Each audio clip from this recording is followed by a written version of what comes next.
Hey guys, Old School Custom Rides, Raj here. You see you got the hood open on Phoenix here. Well, today's video we're going to talk about going down memory lane and some parts of the memory lane where I wish I didn't go through, and I hope nobody ever has to go through something like what I went through. But hey, if you do, all I can say, do whatever you can to bounce back from whatever the situation I went through. I'm gonna explain to you what I went through is, well, this car here, it's not my first Chevy 2 Nova. It's my second Chevy 2 Nova. And I'm so glad that I have this hot rod, because the reason why, I'm gonna go ahead and just go a little bit more further real quick. My dad used to own one like this, and it was the first 62, the first Chevy 2 Nova they ever made, which is a 62. And he always dreamed of giving that car to me. He wanted me to have it, let's put it that way. He wanted me to have that car as when I got older, to say, like, you know, he wanted me to have this hot rod. And at that time I didn't really care about hot rods. I was too busy riding my bike, having fun. I didn't care about hot rods. I loved them. I mean, I love hot rods. I mean, I used to build models when I was a kid, just like anybody hot rod builder, you know. And like I said, I was riding my bike and didn't care too much for it. But of course, my dad had a wreck on it. Didn't keep the cars, you know, he junked it. And so there was no more Chevy 2 Nova in our lives. Well, I stumbled on one, which was a 65 Chevy 2 Nova, but it was a sedan, and it was this is a hardtop. And I'll go ahead and put that picture on the video so you can see.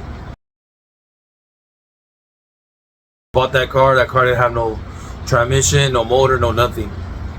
And I bought it for $600. Rolling chassis, I mean, rolling just the body itself. Nah, not just the chassis, but just the body with wheels and everything. Had the rear end on there and everything. 3.8 rear end, just like this one. And but either way, that car, I got it going. And you know what?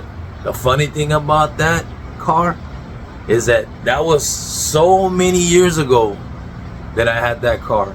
You're talking about in the early 90s. That's that same motor.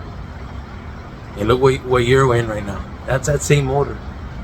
So this motor's been through a lot of stuff, you know, cam swaps and head work and all these kind of things, oil pump change and everything, new bearings, all this stuff. But that's that same motor. Same motor. And it's still standard bore. Well, no, not my bad. Not standard bore, but the mains and all that, they're still standard.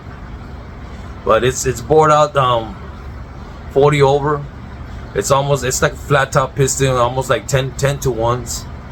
And has camel humper heads on it with a little, I don't even know the cam that I put on this one, because I found the specs on it, and I think it's like a 280. It's a pretty radical hydraulic, but I don't know who made it, because I had bought a 350 from a buddy of mine, and then that 350, he had a little cam in it, and supposedly the guys who owned that motor over cammed it. No, not they didn't over cam it. They put too much head. It scored the cylinder walls. That's what it did.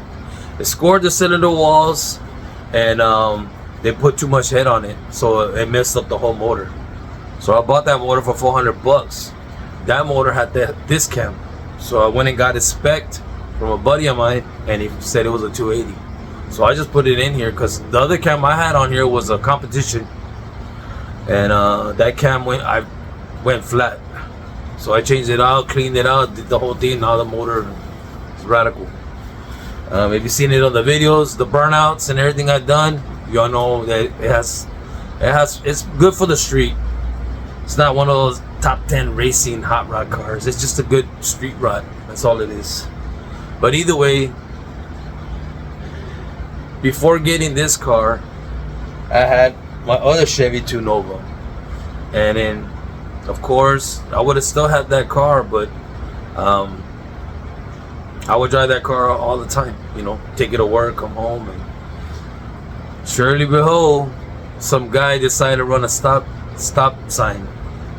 He ran the stop sign and he hit me, and he kind of messed up the car pretty bad.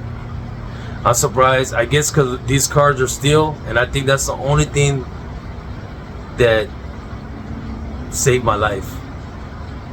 So I'm gonna show you some pictures here. I got some pictures here that how bad this guy hit me. There's one right there. Now you can see it. See how he hit me on the side? It might not look too bad, but look.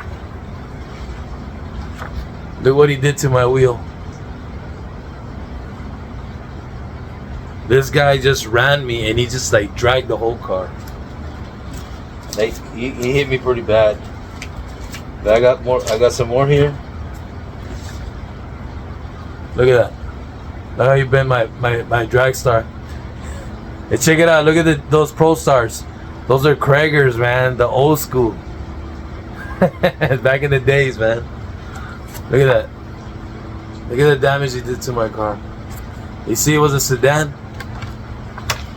And look at this one too. Look, this one's pretty bad too. Look at that. And then the inside. I don't know if I have it right. No, I did. My bad. Look at that. This guy, like, he like hit me so hard, man. It was like crazy, beyond crazy. I'm just glad that, you know what, everything can get replaced, of course, but a human life can't, you know, because if you get hit in the wrong way, hey, you know what, that's just it. But I'm glad I survived, and so did this motor. Through all that damage, this motor survived. It actually still turned on and everything. That day I got hit, but he messed up my whole car. I mean, the whole thing, he messed it up. And I was kind of brokenhearted, man, because I've always wanted to own this type of car, because my dad always dreamed of giving me his, and it kind of broke my dad's heart too when I told him what happened. And like, man, I mean, it was just like, he thought it was just a curse. And he had his wreck and I had my wreck. He thought, man, maybe it's just a curse against us or something, man. Someone put a hex on us. I don't know, because like, he had his Chevy too, and then all of a sudden, boom, he had a wreck. I had my Chevy too, boom, I had a wreck. But I don't know, it just, maybe that was just my fate. I don't know. I guess I needed for that to happen in order for me to get this hot rod, this car. So how I got this car was from a buddy of mine, and he always wanted to sell this Nova. He had it there. He said, like, man, I don't want anything to do with it. I don't want to, you know, work on it no more. I just want to sell it. So with the money they gave me from the insurance, and of course it wasn't a lot of money that was given to me, because I put a lot of money in that hot rod. I mean, I lost my rims. I mean, the paint job I did, the paint job wasn't that as great as it was, but it still was painted. And but the work, the labor, I mean, I'm pretty sure you hot rodders know that you get hit from someone else, they don't understand how much labor you put into the car. They just think it's just a car, but they don't know that if it's your hot rod and you put all the money and the work into it and all this stuff, the labor and all that, it amounts to a lot. So that money, I went to my buddy and I asked him, hey man, they hit me, man. He was like disbelieved too, like, what? Yeah, man, they hit me, man. Some guy ran a stop sign and he hit me, man. Messed up my car, dude. And like, he just told me, like, so what? You know, what do you want to do? And I said, well, you say you wanted to sell me the Nova. You know, like, hey man, I miss my car, man. I don't want to feel like, how you put it, the memory, you know, I want to keep that memory alive. And this is what he told me. You know what, bro? I'm gonna sell you the car. And excuse me. And the reason why I'm gonna sell you the car, buddy, because I know you're gonna keep it, and I know it's gonna stay with you. You're not gonna fix it and just sell it. Because he had other buddies that wanted to buy it, and he figured, nah, this guy's just gonna buy it, fix it up, and probably sell it. He won't even keep it. And funny thing, man, I had run into him the other day at the groceries, and I told him, hey man, I still have the Chevy too. And he was all like asking me with a laugh, man, I should have never sold you that car. And I was like, hey bro, I mean, I'm glad, you know, you sold it to me. I still have it. And he was happy though. He was happy. He felt like, man, I'm glad you still have the car, bro. I sold the car to the right person. And this guy's been a buddy of mine since I was in my close to my 20s, man, early 20s. So we've been friends for a long time. And but when I got the Nova, I was happy, man. And like, it is funny, I got a picture of it. As soon as I got it, and it was funny because it was primer red, I started primering it. Look at that. That's this Nova. And look, it has all the trimming on there. I took all the trimming off. I'm not a big fan of all the trimming, but I still have it. So I started primering it, man. Like, hey man, I finally got my Nova back. And you can see in the backdrop right there, in the very backdrop, that's that Nova. It's covered up with a car cover. That's that Nova that I just showed you right now. And then I went and got this one. So I was happy, man. That's how I got this car. I've had it ever since. And but like I said, you know, I guess I needed for that to happen, which I didn't want it to happen, for me to get this car. So this car's we've been through a lot. We've been through a lot, man. And yeah, like I said, man, I've had some windows busted on me, but I'm not gonna talk about why they were busted. Just gonna leave it at that. But I got everything fixed. And I'm still working on it. I still got like some little stuff here that needs to get done on it. That crank trigger, I got the new one there. I haven't done it. I've been busy working on my dad's truck. But and also look, this is the outcome after I was priming it gray, and I guess I wasn't too happy with it, so I just primed it red. That's why I guess I went back to the primer red. This is the way it came out, man. Look at that. I have my wells. That's the way the car looks, man. Awesome.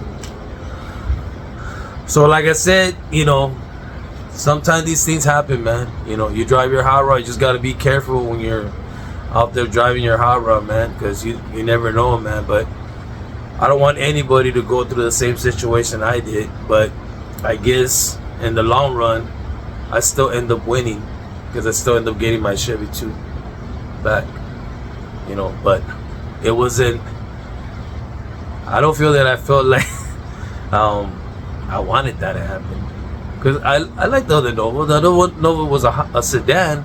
It's a little bit taller from the roof type. This is the hardtop. Hardtop more short. And when I told my dad I got this car, he kind of felt like, man, well, I like this one more, because when he had his Nova was a hardtop too. He goes, no, this one reminds me more of my Nova. So I said, like, well, Dad, I finally got it. But either way, man, this is just a memory lane on the Chevy 2 Nova, how it got here. And I'm happy that, you know, I still have this car, man. It's 30 plus years, man. The motor, it's 30 plus years too, you know. I mean, yeah, the motor's actually a lot older than the car itself, because I didn't have the car when I built the motor. So this motor was in the other car, but this motor, you know, I put it in this one, and this one had in fact, this one had a straight 6, and it was still running. I should have kept that motor. I shouldn't have got rid of it. It was a 6 banger, man. It was a good little motor. I could put that in another car or something, or even a truck. But it had a straight 6. It had balls. A straight 6 back in the old school days were pretty strong motors. But either way, like I said, This video is just based on the Nova, which is Phoenix. How I end up with it, and I really don't like taking this car out all the time because of like what happened to me, and I'm scared. Even the Malibu, I even talked about it not too a while back about someone hitting me in the rear on my Malibu, and I had to get that fixed too. So like, it's kind of scary when you're driving your classic cars, man. You gotta be careful, man, with certain people, man. A lot of people these days, they don't appreciate what you have, man, and it kind of like makes you mad, because if it was theirs, you know, hopefully they feel the same way as you do. But it's kind of hard to drive your hot rod out there and not knowing that if someone's gonna hit you, or you gotta be actually more cautious. Like, don't get too close to me. And I do that all the time, even when I drive my car, my Poison Ivy, which is my Malibu. Like that, man. I'd be one pissed mother. You just don't want to know. But either way, guys, like I said, this video was on Phoenix, how I got this car, and hopefully she gets painted one day. I want to paint her, but not anytime soon. I still got my roadster I gotta fix, and I'm enjoying that one, but so I get some cash flowing, and then Wicked 55 is almost out. But either way, guys, like I said, I hope you enjoyed this video, and we'll see what the next video looks like, man. Maybe we'll go back to memory lane on the 55. I don't think I have pictures for that car. I did, but I gotta look for them. Before it actually was a 4-door, now it's a 2-door. How I made it. I did the like Didi, was it Didi's Speed Shop? Yeah, Dan from Didi's Speed Shop, the way he does his 55s, I did this one the same way, just like he did. But I made my door. Dan, he buys doors that are already made, which is cool. I made mine, homemade. And I'm not trying to say anything bad about it. I like that. He's a good fabricator, man. I have a lot of respect for that guy. Even though people always talk crap about him, saying he don't finish his cars, I don't care. He's a good fabricator, man. Anybody that builds a car from the ground up and does what he does, he's badass. Just like Bad Chat too. You can criticize all you want about that, guys, but to me, when someone builds a car from the ground up and does all these things to a hot rod with his bare hands, he's a badass. Those guys are badass. So either way, guys, I hope you enjoy the rest of your night, and I'll see you guys in the next video, man. Take it easy, take care, man. Don't forget to comment. See you soon, man. Laters.